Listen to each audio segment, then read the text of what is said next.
نحمدہ و نصلی علی رسول الکریم اما بعد دوستو، آج کا جو ویڈیو ہے ہمارا وہ حدیث کرتاس کے بارے میں ہے۔ وہ حدیث جس کے بارے میں رسول اللہ صلی اللہ علیہ وسلم نے آخری ایام میں فرمایا تھا، جب آپ کی طبیعت صحیح نہیں تھی، آپ بیمار تھے، تقریباً وفات مبارک سے پہلے 3 دن آپ صلی اللہ علیہ وسلم کی وفات پیر کو ہوئی، اور یہ جمعرات کی یہ بات ہے کہ رسول اللہ صلی اللہ علیہ وسلم کے پاس سارے صحابہ کرام بیٹھے تھے، تو آپ نے کہا تھا کہ میرے پاس قلم اور کاغذ لاؤ تاکہ میں تمہیں کچھ لکھوا دوں اور تم لکھنے کے بعد وہ چیز بھولو گے نہیں۔ تو اس حدیث کو جو ہے نا حدیث کرتاس کہا جاتا ہے۔ تو یہ حدیث میں ابھی پوری پڑھتا ہوں تاکہ آپ لوگوں کو وہ سمجھنے میں آسانی ہو جائے گی۔ وان ابن عباس رضی اللہ تعالیٰ عنہ رسول اللہ صلی اللہ علیہ وسلم کے چچا زاد بھائی ہیں، حضرت عباس کے بیٹے ہیں۔ وہ کہتے ہیں قال لما حضر رسول اللہ صلی اللہ علیہ وسلم وفی البیت رجال، جب رسول اللہ صلی اللہ علیہ وسلم کی وفات ہونے لگی اور لوگ سب رسول اللہ صلی اللہ علیہ وسلم کے گھر میں تھے، فقال النبی صلی اللہ علیہ وسلم حلموا اکتب لکم کتابا، اے لوگو مجھے کتاب دے دو تاکہ میں تمہارے پاس تمہیں کچھ لکھ کر دوں، لا تضلوا بعدہ، لکھوانے کے بعد یہ ہے کہ تم لوگ ذرا بھولو گے نہیں۔ فقال بعضهم ان رسول اللہ صلی اللہ علیہ وسلم، بعض لوگوں نے کہا کہ رسول اللہ صلی اللہ علیہ وسلم قد غلبہ الوجع، رسول اللہ صلی اللہ علیہ وسلم شدت بیماری کی شدت میں ہیں، وعندکم القرآن، اور تمہارے پاس قرآن مجید ہے، حسبنا کتاب اللہ، یہ حضرت عمر نے الفاظ کہتے کہ ہمارے لیے اللہ تبارک و تعالیٰ کی کتاب کافی ہے۔ فاختلف اہل البیت، پھر اہل بیت نے بھی اختلاف کیا، واقتسموا، اور آپس میں قسامت کی، فمنہم من یقول، اہل بیت میں سے کچھ لوگ کہنے لگے کربو یکتب لکم کتابا، رسول اللہ صلی اللہ علیہ وسلم کو کاغذ وغیرہ دے دیا جائے تاکہ وہ رسول اللہ صلی اللہ علیہ وسلم سے لکھوائیں، لا تضلوا بعدہ، تاکہ بعد میں ہم بھولیں گے نہیں، ومنہم من یقول غیر ذالک، اور ادھر اہل بیت میں سے کچھ لوگ کہنے لگے دوسری بات کہ نہیں، رسول اللہ صلی اللہ علیہ وسلم کے اوپر بیماری کی شدت ہے، آپ تکلیف میں ہیں، لہذا اب رسول اللہ صلی اللہ علیہ وسلم کو تکلیف نہیں دینی چاہیے۔ تو جب اختلاف زیادہ ہو گیا، قال رسول اللہ صلی اللہ علیہ وسلم قوموا، مجھ سے اٹھ جاؤ، چلے جاؤ یہاں سے۔ تو یہ رسول اللہ صلی اللہ علیہ وسلم نے جو یہ روایت کی ہے، تو یہ جو حدیث ہے رسول اللہ صلی اللہ علیہ وسلم کی حدیث ہے کرتاس، آپ دیکھ یہ، اور اس سے پہلے والی جو حدیث ہے وہ بھی آپ سن لیں کہ فقال اتونی اکتب لکم کتابا، کہ میں تمہیں لکھ کر دے دوں کتاب، لن تضلوا بعدہ، اور تم جو ہے نا اس کے بعد بھولو گے نہیں ابداً ہمیشہ۔ فتنازعوا، پھر وہ وہاں پر جو لوگ بیٹھے ہوئے تھے انہوں نے آپس میں تنازع کیا، ولا ينبغي عند نبی تنازع، حالانکہ رسول اللہ صلی اللہ علیہ وسلم کے پاس جب بیٹھے ہوئے تھے تو ان کو جو ہے نا تنازع نہیں کرنا چاہیے تھا۔ فقالوا ما شان حجر استفهموه، کہ لگے کیا بات ہے کہ کیا رسول اللہ صلی اللہ علیہ وسلم ہمیں چھوڑ کے جائیں گے، یعنی کہ آخرت کی طرف ہجرت کر کے چلے جائیں گے؟ اگر ایسی بات ہے تو استفہموا، رسول اللہ صلی اللہ علیہ وسلم سے پوچھ لیا جائے، فذهبوا یردون علیہ، پھر کچھ لوگ گئے اور یہ چیز رسول اللہ صلی اللہ علیہ وسلم کو بار بار یاد دلاتے رہے کہ اللہ کے رسول صلی اللہ علیہ وسلم اگر آپ دنیا سے جانے والے ہیں تو پھر ٹھیک ہے، ہم آپ کو کاغذ پین قلم لے کر آ جاتے ہیں، لیکن رسول اللہ صلی اللہ علیہ وسلم نے فرمایا فقال دعونی، مجھے چھوڑ دو، فالذی انا فیہ خیر، جس حالت میں میں اس وقت ہوں وہ بہتر ہے، مما تدعونی الیہ، اور جس چیز کی طرف تم مجھے بلا رہے ہو۔ تو رسول اللہ صلی اللہ علیہ وسلم نے فرمایا مجھے چھوڑ دو، کیوں اس وقت جس حالت میں اللہ تبارک و تعالیٰ کا جو قرب ہے مجھے ملا ہوا ہے، وہ جس چیز کی طرف تم مجھے بلا رہے ہو لکھوانے کی طرف، تو وہ اس سے میں بہتر حالت میں ہوں۔ وَأَوْصَاهُمْ، پھر رسول اللہ صلی اللہ علیہ وسلم شدت کم ہوئی تو آپ صلی اللہ علیہ وسلم نے ان کو وصیتیں کی بے ثلاثن 3 چیزوں کی. قال اخرج المشرکین من جزیرۃ العرب. وہ 3 چیزیں یہ ہیں کہ میں تمہیں وصیت کر رہا ہوں، لیکن تم نے چلو کاغذ نہیں لے آئے تو زبانی ہی سن لو. وہ یہ ہے کہ مشرکین کو جزیرۃ العرب سے نکال دیا جائے، ان کو کبھی بھی داخل جو ہے نا منع کر دی جائے. وَأَجِيزُ الْوَفَدَ بِنَحْوِ مَا كُنْتُ أَجِيزُهُمْ. اور غیر ملکی جو مہمان وغیرہ آتے ہیں خصوصاً ایلچی، تو وہ ان کو جس طرح سے میں خدمت کیا کرتا تھا اس طرح سے تم لوگوں نے ان کی خدمت کرنی ہے. وَسَكَتَ عَنِ الثَّالِثَةِ. اور وہ پھر وہ جو صحابی ہے وہ کہتے ہیں کہ میں بھول گیا ہوں کہ مجھے جو ہے نا سعید بن جبیر نے کہا، ابن عباس نے بتائی وہ تیسری چیز تو میں بھول گیا، مجھے پتہ نہیں کہ رسول اللہ صلی اللہ علیہ وسلم نے کیا بیان فرمایا تھا. خیر، تو اس حدیث سے جو اور لوگ ہیں اس کے حدیث سے جو نکال رہے ہیں مفہوم، وہ کئی غلط مفاہیم لیتے ہیں ان سے. مثلا ایک تو یہ ہے کہ لن تضلوا بعدہ، میرے بعد میں گمراہ نہیں ہوں گے. تو میرے بھائیو، یہ جو نا ذلو کی معنی جس طرح سے گمراہ ہونا ہے اس طرح سے بھولنا بھی ہے، کیونکہ جب تحریر تھی کہ لکھوانے کی بات تھی تو وہ صاف ظاہر ہے اس میں یہ چیز کلیئر تھی کہ اس کا مطلب تحریر کر لو تاکہ تم بھولو گے نہیں. اور بھولنے کی معنی کے اندر یہ قرآن مجید کے اندر آیت ہے، سورۃ بقرہ آیت نمبر 282 ہے. وَاسْتَشْهِدُوا شَهِیدَینَ مِن رِجَالِکُم.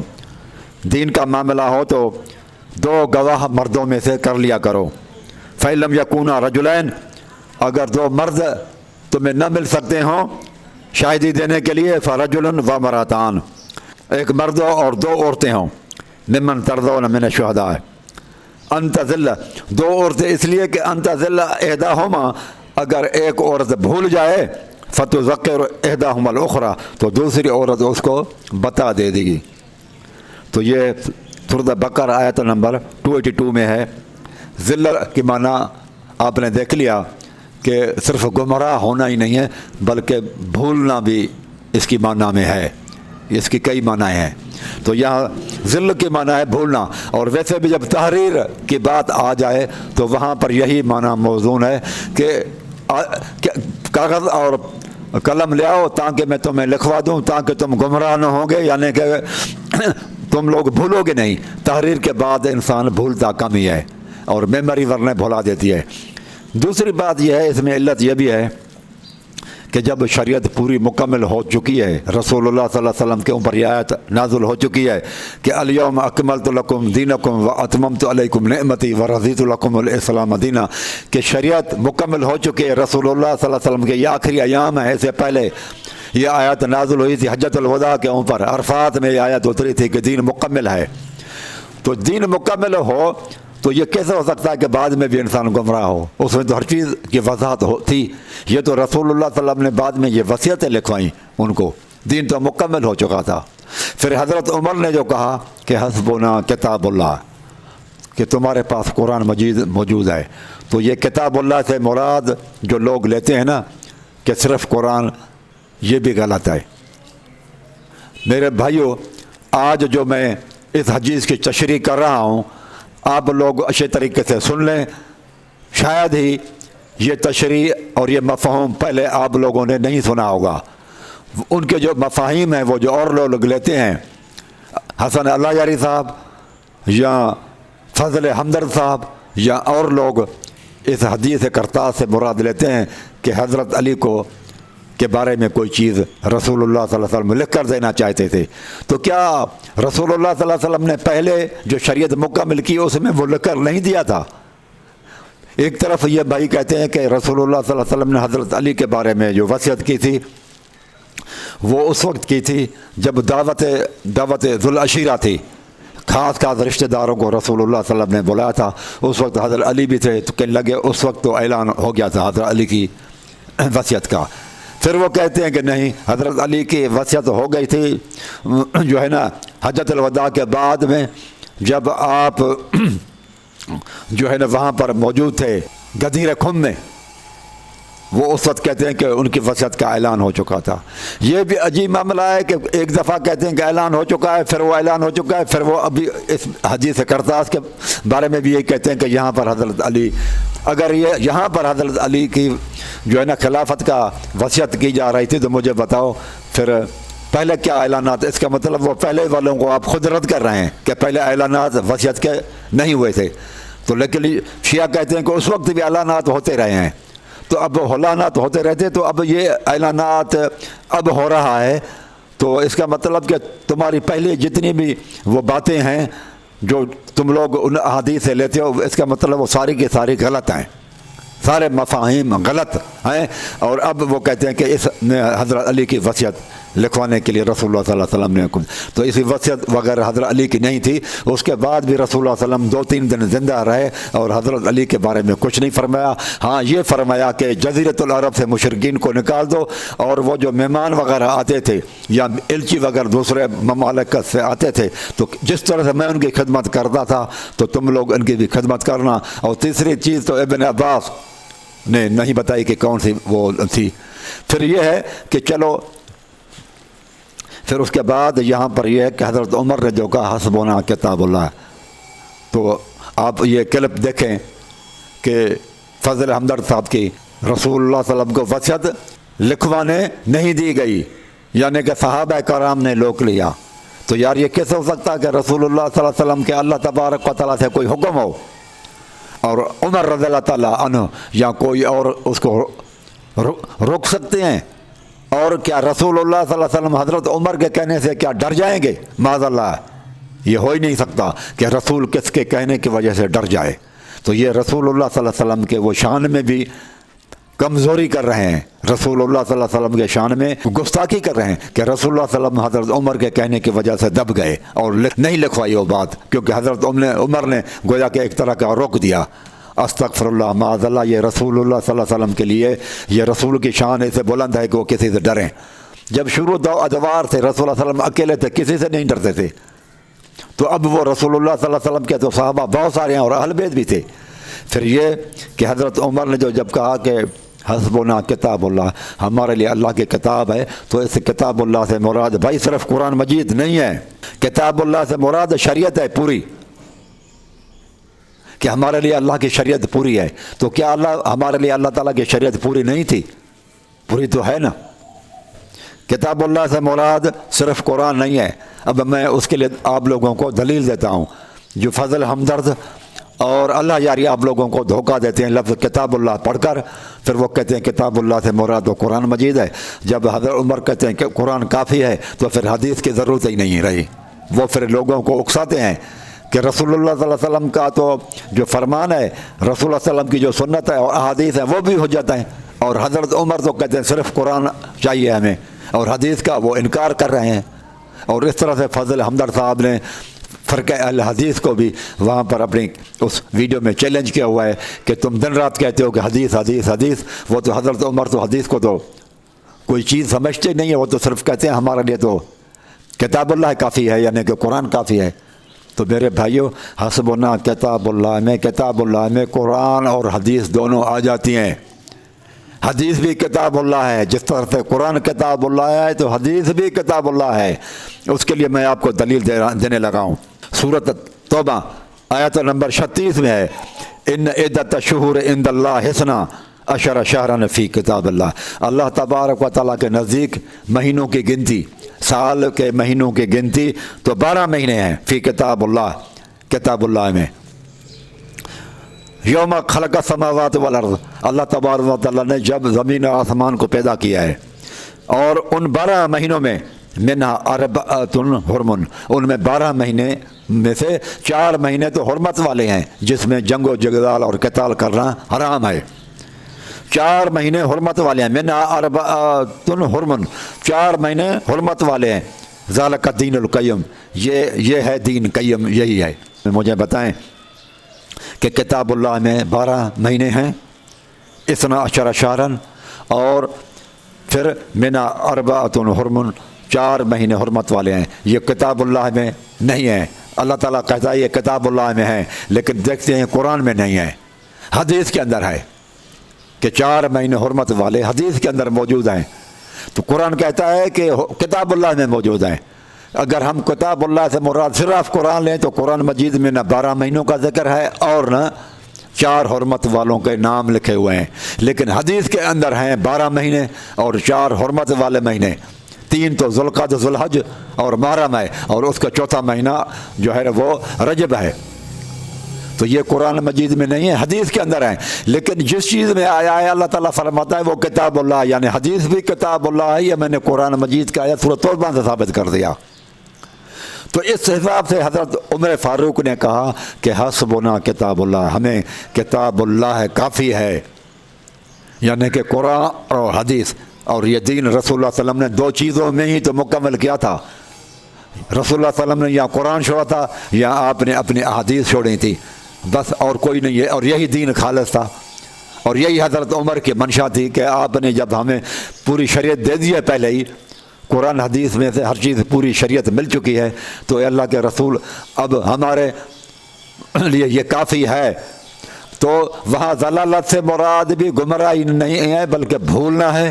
کتاب اللہ سے مراد ایک ان کی غلطی ہے کہ وہ ضالن سے مراد، ذلو سے مراد لیتے ہیں گمراہی، وہاں پر بھولنا ہے، کیونکہ وہ لکھنے کی بات ہے وہاں پر کہ لکھ کر دوں گا تو آپ لوگ بھولے گا نہیں۔ اور یہ قرآن مجید کی آیت وہ سورۃ بقرہ آیت نمبر 282 سے بھی میں نے ثابت کیا کہ ضلالت کی معنی جہاں گمراہی ہے وہاں پر بھول چوک بھی ہے، اور یہاں پر میں نے کتاب اللہ سے یہ ثابت کیا قرآن مجید کا آیت نمبر سورۃ توبہ کے آیت نمبر 36 سے کہ کتاب اللہ سے مراد شریعت ہے، قرآن اور سنت ہے، صرف قرآن مجید نہیں ہے۔ یہ بھی ان لوگوں کے دھوکے بازی ہے، وہ لوگوں کو دھوکہ دیتے ہیں۔ یہ پھر تیسری یہ کہتے ہیں کہ استغفر اللہ حجر رسول اللہ صلی اللہ علیہ وسلم، تیسرا دھوکہ یہ دیتے ہیں کہ حضرت عمر نے کہا کہ رسول اللہ صلی اللہ علیہ وسلم بے ہوشی ان کے اوپر طاری ہے اور بک بک کر رہے ہیں، استغفر اللہ معاذ اللہ۔ حجر نہیں ہے، حجر ہوتا تو پھر معنی ہوتی اس کے ہے کے اوپر پیش نہیں ہے بھائی، جو وہ غلط معنی بتا کے کہ رسول اللہ صلی اللہ علیہ وسلم بکواس کر رہے ہیں اور بہکی باتیں کر رہے ہیں۔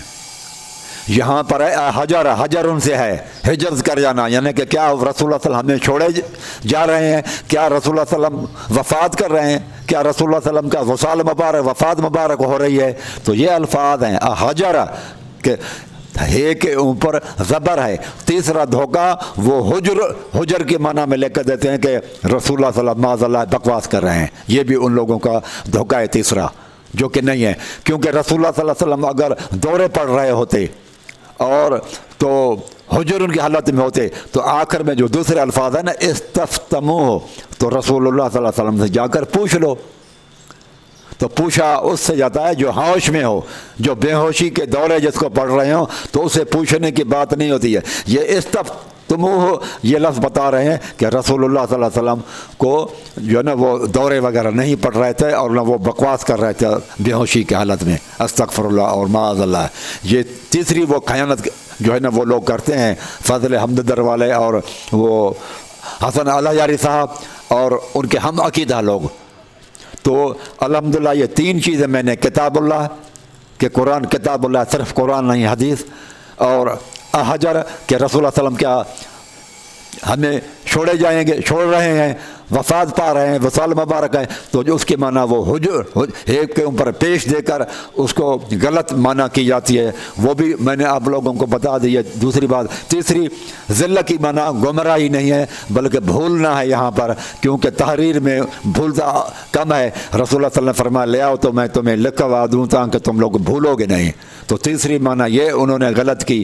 تو یہ 3 معنی میں نے آپ لوگوں کو بتا دی۔ اب اس حدیث کے اندر کوئی چیز ایسی بات نہیں ہے، بلکہ وہ رسول اللہ صلی اللہ علیہ وسلم نے وہ جو پھر بعد میں آپ لکھوانا چاہتے تھے تو رسول اللہ صلی اللہ علیہ وسلم نے یہی کافی سمجھا کہ چلو وصیت میں زبان ہی کر دیتا ہوں۔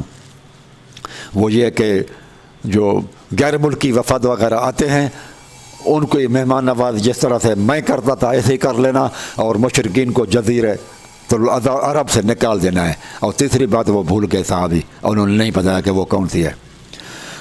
تو اگر پھر بھی کوئی بندہ کہے کہ نہیں وہ تو حضرت علی کے بارے میں نے رسول اللہ صلی اللہ علیہ وسلم لکھ کر دے رہے تھے، لکھوانا چاہتے تھے کوئی وصیت، تو میرے بھائیو اگر وہ چیز کوئی قرآن مجید کا احکام وغیرہ ہوتا تو یہ قرآن مجید کی آیت ہے۔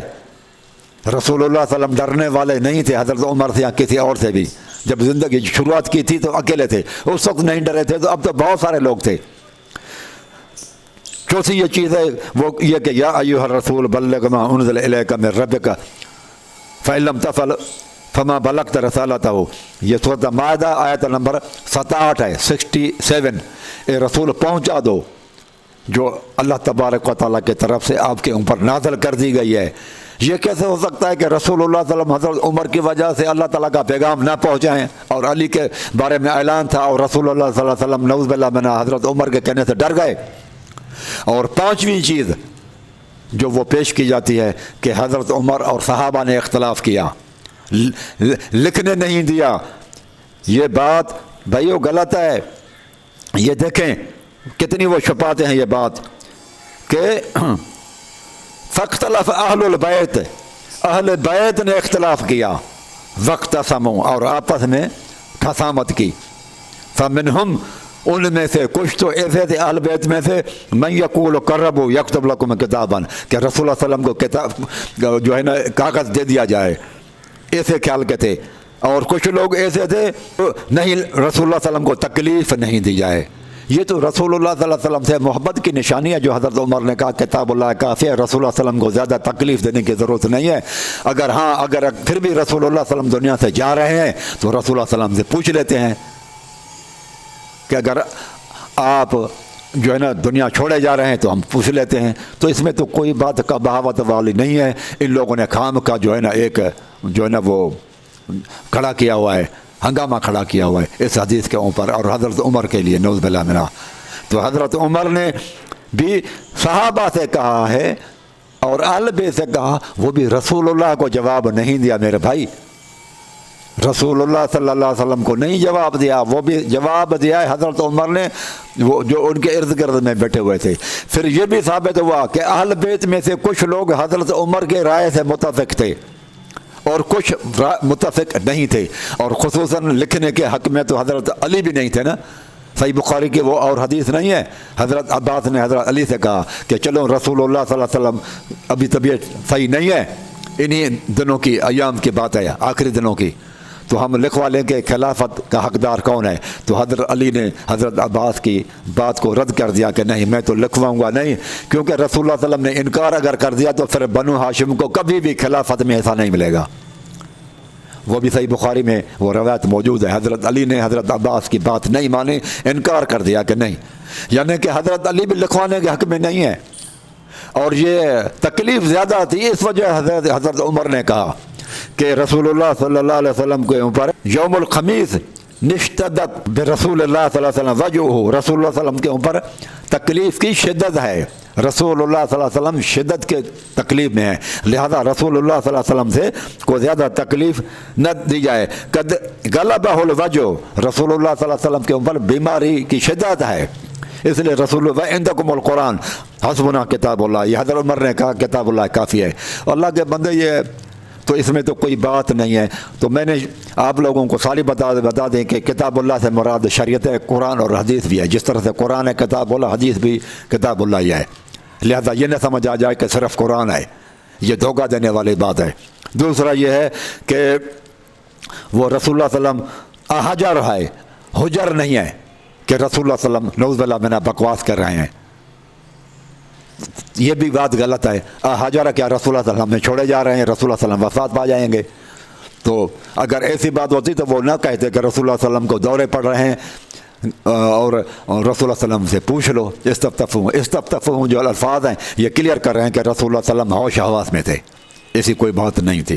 اور تیسری بات یہ ہے کہ وہ ذلت کا معنی گمراہ ہونا نہیں ہے، بلکہ یہ ہے کہ کوئی بھولو گے نہیں، رسول اللہ صلی اللہ علیہ وسلم نے فرمایا تم لوگ بھولو گے نہیں، کاغذ لے آؤ تاکہ میں تمہیں لکھ کر دے دوں۔ اور چوتھی بات یہ ہے کہ رسول اللہ صلی اللہ علیہ وسلم دین کو پہنچانے والے ہوتے تھے، کوئی چیز اپنے ساتھ لے کر نہیں گئے، اور رسول اللہ صلی اللہ علیہ وسلم کسی سے دبنے والے نہیں ہیں، ساری دنیا ایک طرف اور رسول اللہ صلی اللہ علیہ وسلم بہت زیادہ بہادر تھے، وہ اللہ تعالیٰ کے احکام کو پہنچانے والے تھے، تو حضرت عمر یا کسی صحابہ سے ڈرنے والے نہیں ہیں۔ پانچویں چیز یہ چیز ہوئی ہے کہ وہ صحابہ نے اختلاف نہیں کیا، وہاں اہل بیت بھی بیٹھے ہوئے تھے۔ الفاظ ہیں فاختلف اہل البیت، اہل بیت نے اختلاف کیا۔ یہ حدیث جو ہے نا صحیح بخاری کتاب المغازی کے اندر ہے، اور حضرت عبداللہ بن عباس راوی ہیں اس کے، کتاب المغازی، اور یہ جلد نمبر 2 اردو میں، جلد نمبر 2 کی حدیث نمبر 1552 ہے، 1552 حدیث نمبر۔ تو یہ اس میں یہ چیز ہے کہ اختلاف کرنے والے یہ دھوکہ دیتے ہیں کہ صحابہ کرام نے لکھ نہیں دیا، اور اختلاف صحابہ نے کیا، اور خصوصاً حضرت عمر نے کیا۔ تو یہاں پر یہ ہے کہ الفاظ ہیں کہ فاختلف اہل البیت واختصموا فمنهم من يقول قربوا يكتب لكم كتابا لا تضلوا بعده ومنهم من يقول غیر ذلك۔ اہل بیت میں سے کچھ لوگ حضرت عمر کی تائید میں تھے، اور کچھ لوگ حضرت عمر کی تائید میں نہیں تھے۔ تو یہ سارے اشکالات میں نے حدیث کرداس سے جو ہے نا وہ آپ لوگوں کو دور کر دیے ہیں، اور یہ جو لوگ میں نے آپ لوگوں کو حدیث کرداس کا صحیح مفہوم بیان کیا، وہ لوگ آپ لوگوں کو غلط مفاہیم بتاتے ہیں میرے بھائیوں۔ تو آج یہ بس کافی ہے، اتنا ہی۔